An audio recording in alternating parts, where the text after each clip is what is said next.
C'est parti pour le tuto 1, ouvrir un PEA sur Boursobank et 2, acheter un ETF. Bien entendu, il faut ouvrir un compte sur Boursobank. Donc Boursobank, c'est juste une banque en ligne qui permet aussi d'investir en bourse. Boursorama a séparé en deux, donc Boursorama c'est pour la partie bourse et Boursobank c'est pour la partie plutôt banque avec les cartes bleues, les services bancaires traditionnels. Mais c'est aussi ici que vous allez retrouver vos comptes de bourse, de PEA, de compte titres et tout ça. Sur la page principale, vous avez votre compte courant ici avec une carte bleue, votre compte épargne qui éventuellement vous rapportera un tout petit peu et vos comptes de bourse ici. La différence entre tous ces comptes, c'est juste que le PEA et le PEA PME ont des avantages fiscaux, c'est pour ça qu'on va se concentrer sur ça aujourd'hui. Mais sachez que le compte titre, c'est aussi un compte de bourse où on peut acheter des parts d'actions ou des parts d'ETF, mais qui sera moins avantageux fiscalement. Par contre, on va pouvoir investir internationalement. Si vous venez d'ouvrir un compte sur Boursobank, bien entendu, vous n'aurez pas ces comptes-là, il va falloir les ouvrir. Je vais vous expliquer comment faire. Pour ouvrir un PEA, vous allez ici en haut sur Produits. Ensuite, dans la section Bourse ici, vous allez sur PEA, vous cliquez dessus. Ça va vous amener sur cette page ici. Vous cliquez sur Ouvrir un PEA et ensuite vous suivez les instructions. Moi j'en ai déjà un donc je ne vais pas le refaire, mais suivez les instructions, c'est pas très compliqué. Comme vous venez de le créer, il y aura 0 € dessus, donc il va falloir l'alimenter. Donc pour l'alimenter, vous faites Mes virements et prélèvements ici. Vous sélectionnez Virement immédiat et en fait vous allez sélectionner votre compte courant. Donc votre compte courant, il va falloir l'alimenter aussi. Ça paraît logique, mais si votre compte est nouveau, alors il n'y aura pas d'argent dessus. Donc il va falloir l'alimenter depuis un autre compte qui existe déjà, qui vous appartient. Donc il va falloir faire le virement par exemple de La Poste à votre Boursorama Bank.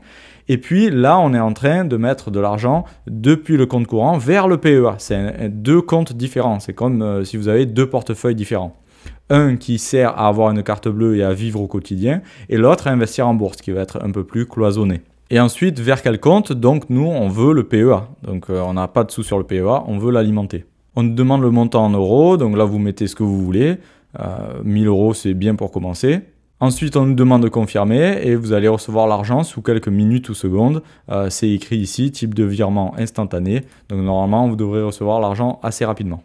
Une fois que vous avez donc le PEA ouvert plus de l'argent dessus, alors vous cliquez sur le PEA ici. Bien sûr, comme c'est un nouveau compte, vous n'avez rien dans les positions ici, c'est-à-dire rien d'argent investi. Mais vous voyez bien que vous avez de l'espèce ici en haut si vous avez bien fait le virement. Ensuite, donc, il nous propose de rechercher une valeur. C'est là qu'on va venir rechercher les ETF qu'on veut acheter. Une fois qu'on clique, on tombe sur cette page-là. Et nous, on va venir rechercher en haut parce qu'on veut acheter un truc bien spécifique. Par exemple, le WPEA. Je fais ce choix d'ETF parce qu'il est assez global et il y a très peu de frais. Et ce qu'on va rechercher si on veut investir au long terme, c'est les frais, la solidité de l'ETF et l'investissement bien diversifié. Faites un tour sur réussirainvestir.com, je vous aide à investir en bourse. Une fois qu'on l'a trouvé, on clique dessus. On va arriver sur la page du produit, c'est-à-dire de l'ETF, et vous avez toutes les informations ici. Si on choisit celui-là, c'est qu'on a déjà fait nos recherches. Une fois qu'on est sûr de nous, on clique sur Acheter ici. Il va y avoir un panneau qui s'ouvre sur la droite. En haut, il y aura vos comptes ouverts sur Boursorama, donc Boursobank.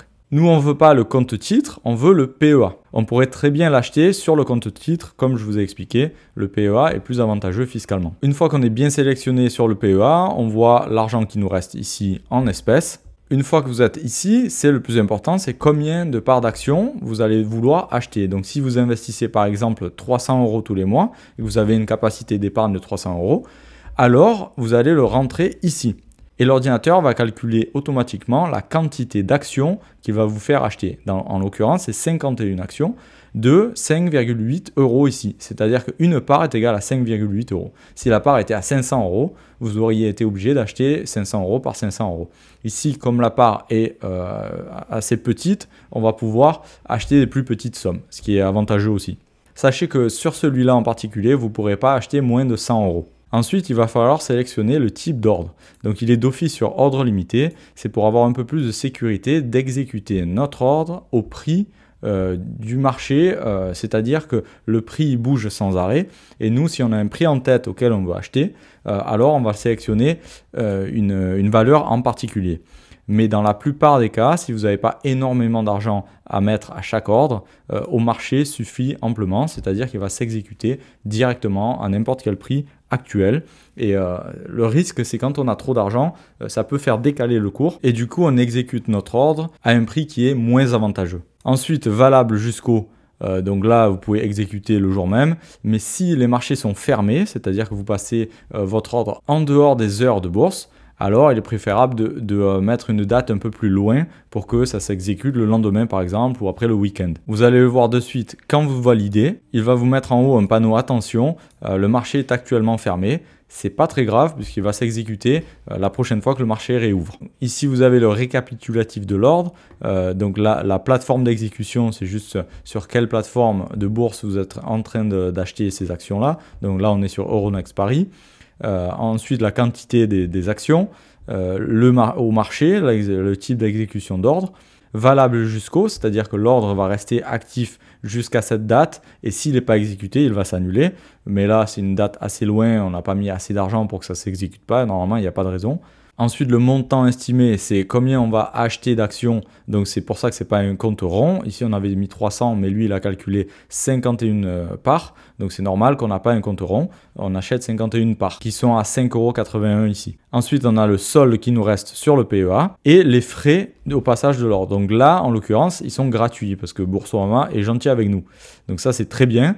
Mais par contre, on va avoir des frais ici liés au produit, c'est-à-dire que c'est une estimation des frais sur l'année, de combien ça va nous coûter de garder cet ETF dans notre portefeuille.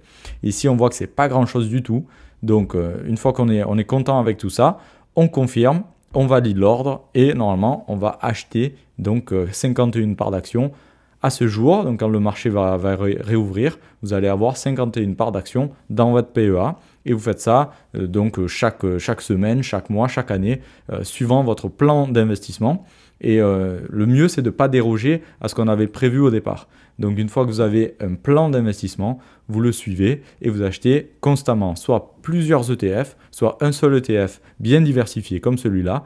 Et normalement, au bout du compte, quand vous investissez sur 20 ans, 30 ans, vous allez voir des profits incroyables qui vont se développer sans forcément que vous ayez à réfléchir et en parallèle de votre travail. N'hésitez pas à vous abonner pour plus de vidéos utiles comme celle-là et je vous dis à la prochaine.